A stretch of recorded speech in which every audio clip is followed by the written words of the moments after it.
Hi, this is Phil Greenwood again with the second part of our valuation sessions in lean finance. And again, we want to talk about valuation. What we're again throughout this, we're going to talk about why we value the early stage firms and the valuation techniques appropriate to it, and also mature firms. Now, one of the big reasons why we value things, but believe it or not, is driven by a Internal Revenue Service ruling called Ruling 5960.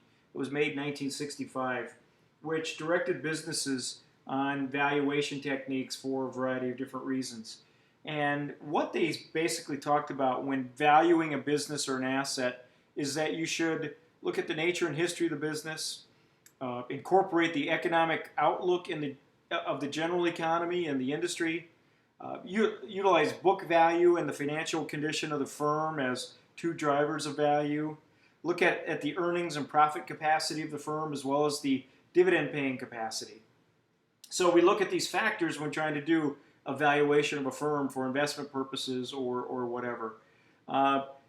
Key thing to note here is the Internal Revenue Service does not dictate a specific valuation technique, and hopefully throughout our series we'll discuss why that's important and why that occurs. And two, it gives a lot of leeway as far as for the courts, because a lot of these a lot of cases end up in the court of law. It allows the courts to kind of dictate what valuation techniques and methods should be used. Now here's kind of a laundry list of different types of valuations, why we do them, buying and selling a business, mergers and acquisitions, we know that. But a real key area we do it in is for privately held businesses especially is ESOPs, stock ownership plans. We also do it for early stage investments, trying to so-and-so, a venture capitalist, an angel wants to put money in the company. What is the value of that private equity?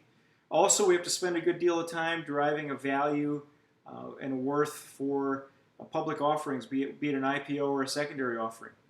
An area that's gotten very controversial and is very, very important nowadays is in the case of divorces, buy-sell agreements, estate issues. Perfect example is what recently happened with the Los Angeles Dodgers in the courts.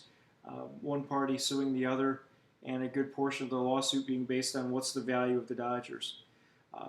Lawsuits, of course, we talked about, kind of related to the McCourt settlement.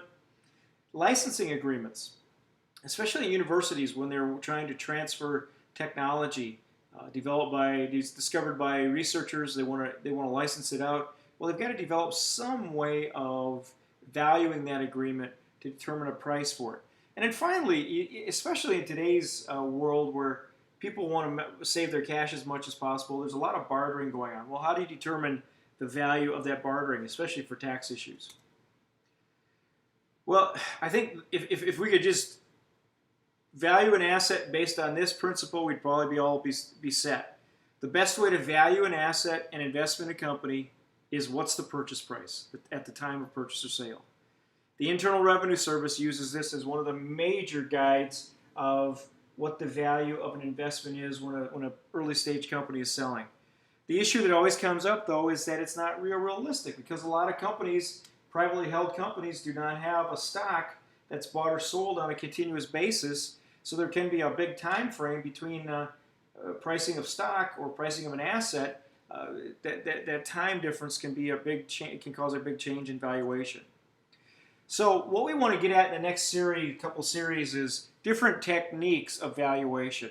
As you can see from this grid, we're going to point out different valuation techniques based on whether the company is public or private, and more of a focus on the private side, but also techniques that are applicable to whether the company is in the early startup stage or very early growth stage, or if it has revenues and maybe profits and growing like crazy, all the way to the mature stage where it might be saturated, declining, whatever.